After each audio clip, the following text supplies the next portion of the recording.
सगळ्यांचा मान दुखावलाय, सगळ्यांचा अपमान झालाय, देशाचा अपमान झालाय आणि आम्हाला अमित शहांचा स्वर्ग नकोय. बाबासाहेबांनी जे श्रम केले, संविधान दिलं, आमच्या मनगटीत ताकद दिली, आम्ही आमच्या कष्टाने या देशाला स्वर्ग बनवू. पण अमित शहानी एवढा त्यांचा खरा चेहरा बीजेपी आणि RSS कधी संविधान आणि तिरंगा न मानणारे एक फेक नॅरेटिव्ह करत होते हे दिसून आलं.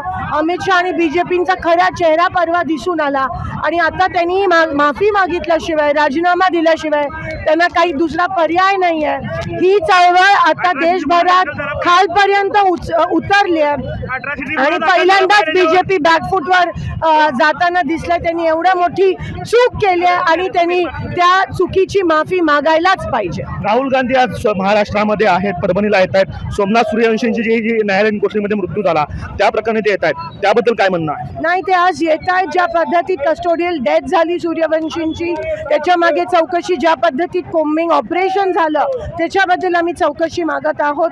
आणि बीजेपीची शपथविधी होऊन, फडणवीसांची शपथविधी होऊन काही दिवसानंतरच ही सगळी घटना आपल्याला महाराष्ट्रात होताना दिसते. त्याचा निषेध कुठेही सरकारकडून होत नाही आहे आणि म्हणून आज अनेक अशा गोष्टी या देशभरात तुम्ही बघताय की मागच्या 2 वर्षात त्यांचं विधान असेल, त्यांच्या MPचं विधान असेल, अनेक गोष्टी एकाच कारस्थान संविधान बदलण्यासाठी बीजेपी कुठेतरी रचत आहे.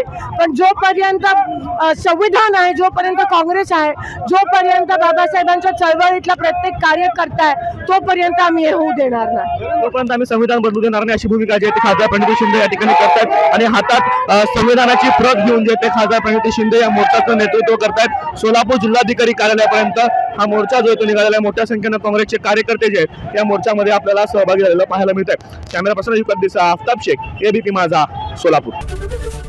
ABP माझा, उघडा डोळे बघा नीट.